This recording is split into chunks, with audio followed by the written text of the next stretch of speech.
राम मंदिराच्या चोरीबद्दल बोललो तर तो धर्माचा अपमान कसा? चोरीचा आणि धर्माचा काय संबंध? केंद्राने नेमलेल्या 15पैकी 12 ट्रस्टी RSS, विश्व हिंदू परिषद आणि भाजपशी संबंधित बाकी कोणीच नाही. राज ठाकरेंचा हल्लाबोल. मी राम मंदिराच्या चोरीबद्दल बोललो तर तो धर्माचा अपमान कसा? चोरीचा आणि धर्माचा काय संबंध? त्या मंदिराबद्दल आम्हालाही आस्था आहे आणि प्रत्येक हिंदूला ती असलीच पाहिजे.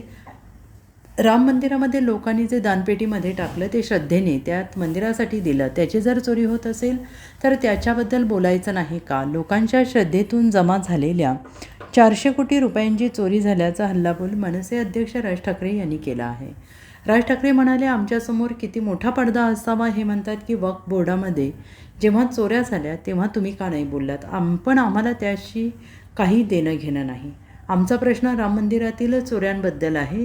आणि त्यांनी पुढे सांगितलं की तिथे 15 ट्रस्टी आहेत. त्या 15पैकी जवळपास 12 ट्रस्टी हे केंद्र सरकार नेमतं आणि 12च्या 12 लोक हे RSS, विश्व हिंदू परिषद आणि भाजपशी संबंधित आहे. बाकी तिथे कोणी नाही. जिथे केंद्र सरकार आणि राज्य सरकारने दिलेले IAS अधिकारीसुद्धा तैनात आहेत, तरीही तिथे 400 कोटीची चोरी झाल्याचा आकडा समोर येतोय. राम मंदिराच्या चोरीबद्दल बोललो की म्हणजे धर्माचा अपमान. अरे चोरी आहे ना ती, ह्याचा धर्म कुठे आला?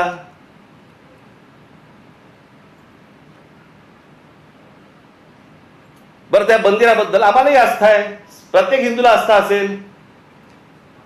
तिथे ज्या वेळेला 1400 कोटी रुपये ज्यावेळेला चोरले जातात, काहीही म्हणजे किती पडदा किती असावा यांच्या समोर. म्हणे वक्फ बोर्डामध्ये ज्या वेळेला म्हणे तिकडे चोऱ्या झाल्या त्याच्याबद्दल तुम्ही नाही बोलणार. आम्हाला काय देणं घेणं?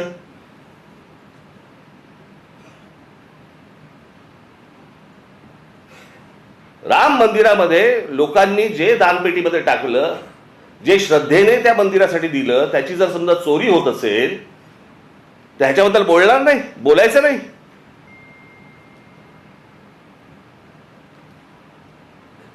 काल ते कोणतरी होसबळे का कोणतरी आहेत ते म्हणे धर्मविरोधी जी लोक आहेत ते म्हणे पसरवतात. आम्ही धर्मविरोधी? हा देश काय धर्मविरोधी आहे?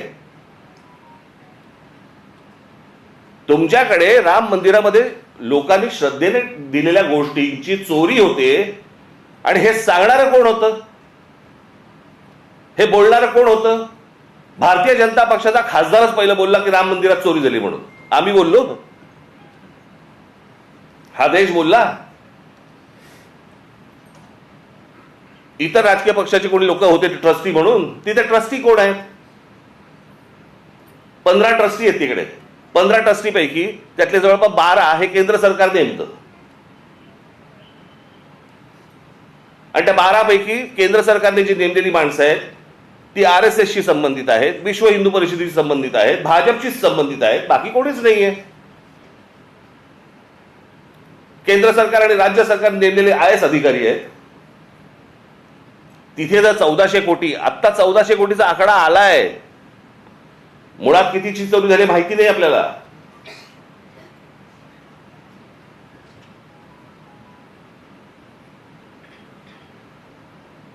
चोरी झाल्यावरती समजा असं पकडा आत्ता दुसऱ्यांचं कोणातरी सरकार असतं आणि राम मंदिरामध्ये चोरी झाली असती, भारतीय जनता पक्षाने काय केलं असतं? RSSने काय केलं असतं? विश्व हिंदू परिषदेने काय केलं असतं? मोर्चे काढले असते, सगळ्या गोष्टी केल्या असत्या. त्याच्यात नाही राजकारण. आता तुमची सत्ता आहे म्हणून विरोधकांनी केलं की त्याच्यामध्ये राजकारण आणू नका म्हणे. आता त्या मिसिंग लिंकचं झालं, यांचा एक मंत्री म्हणतो ते नैसर्गिक आहे, ती गोष्ट नैसर्गिक आहे, त्याच्यामध्ये राजकारण आणू नका, हे लक्षात ठेवा. हे तुम्ही काय अमरपट्टा घेऊन आलेला नाही आहात. उद्या तुम्ही विरोधी पक्षात जाल आणि ज्यावेळेला अशा काही घटना घडतील तेव्हा तुम्ही राजकारण करू नका. तेव्हाही सांगा लोकांना की नाही नाही नैसर्गिक आहे. एक झाड पडून काय मुलगा जातो, काय माणूस जातो, एक मुलगा शाळेमधला मुलगा गटारात काय पडतोय, काय नाही म्हणे नैसर्गिक आहे. नैसर्गिक?